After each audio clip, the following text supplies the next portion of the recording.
Laughter rippled across the ballroom. A Saudi princess actually clapped.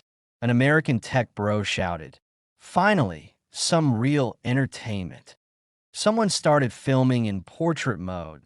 Amara felt the cool air hit her spine, felt every judgmental gaze crawl over her skin, but she refused to crumble. She locked eyes with Victoria and spoke so softly the microphones almost missed it. "You just signed your own ending, darling."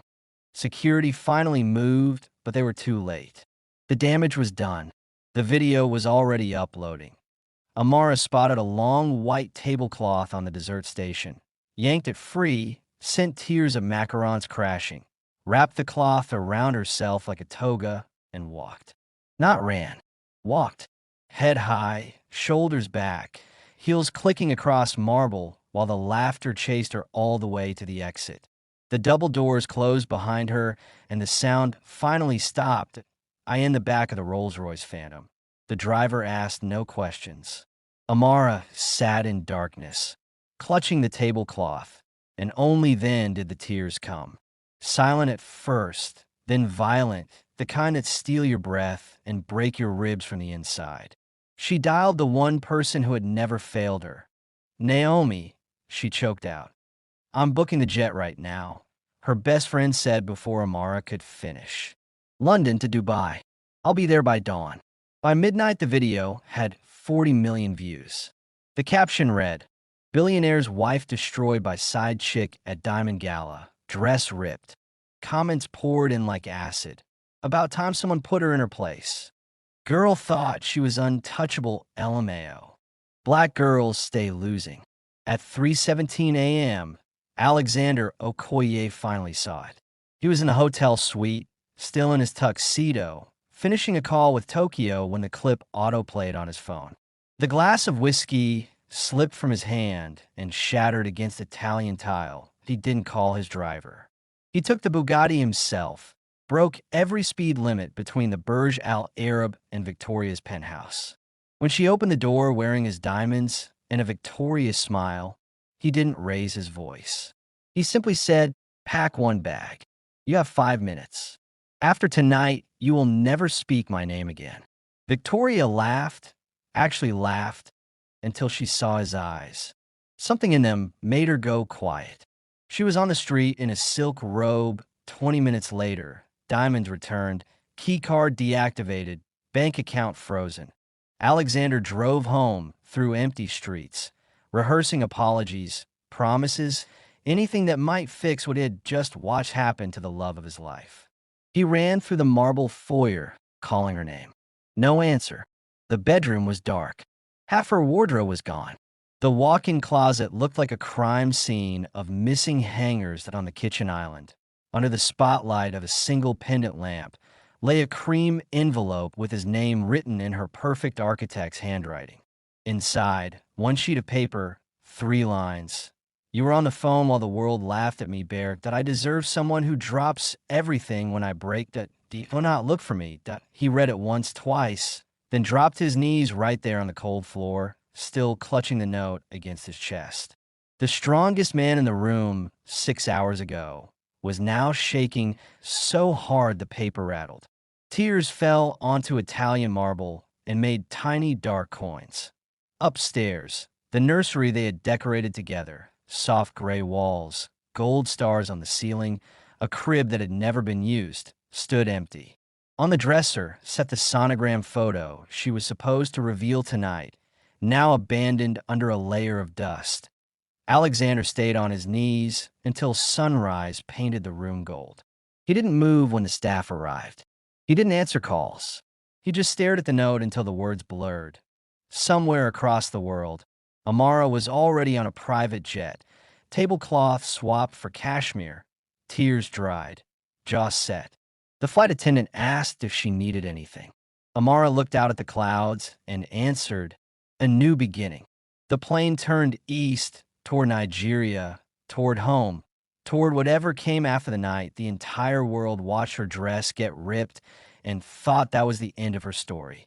6 months later, the ring that once sat abandoned on a kitchen counter was back in its little velvet box. but this time it lived in Ethan's sock drawer, waiting for a different finger on a different night.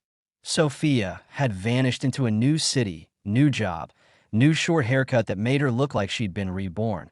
Her first Instagram post after the silence was a mirror selfie in golden hour, new city skyline behind her. Caption only 6 words. Wrong love taught me right peace. The internet crowned her queen. Thousands of women wrote, "You deserve someone whose eyes never wandered, even to a child." She liked every single comment. She was healing out loud. Back in the same small town, Ethan and Mia weren't trying to fall in love. They were just trying not to break Lily. Playdates turned into dinners because Lily refused to let Ethan leave. Dinners turned into movie nights because Lily fell asleep on his chest every single time, and neither adult had the heart to move her.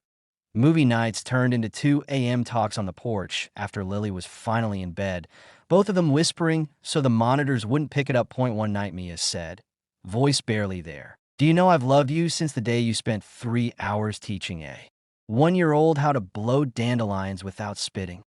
Ethan looked at her like he was seeing her for the first time, really seeing her, tired eyes, messy bun, oversized hoodie, and the bravest heart he'd ever known. He kissed her under the same string of fairy lights he'd once hung for someone else, and the lights didn't feel borrowed anymore.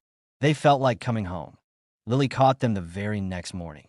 She padded into the kitchen, rubbed her eyes, took in her mommy kissing Daddy Ethan, and instead of confusion, she broke into the biggest grin. "Now we're a real family," she announced, climbing onto Ethan's lap like it was the most natural thing in the world. They decided to get married exactly 1 year to the day after the viral proposal. Same secret garden. But this time only 20 chairs, no hidden crowd, no performance, just truth. Lily insisted on being flower girl again. She walked down the aisle holding both their hands, basket swinging, shouting, "Here comes the bride," long before the music started.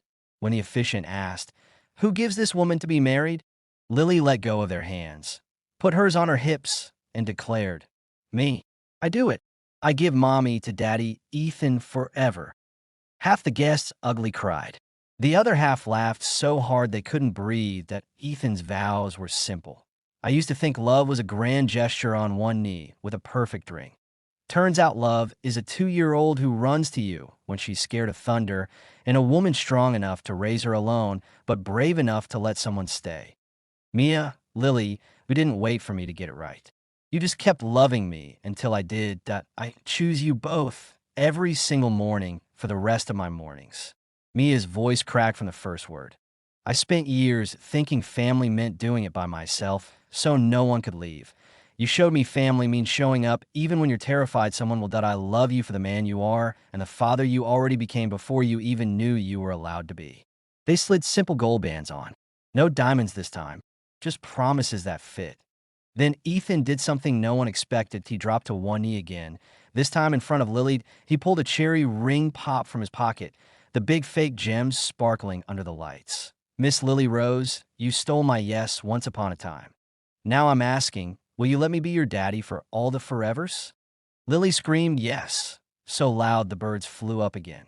She tackled him, sticky red candy already on both their faces, and the photographer caught the shot that would later break the internet all over again. At the reception, there was a pizza truck because Lily wanted real food, not tiny sandwiches, and a bouncy castle bigger than the dance floor.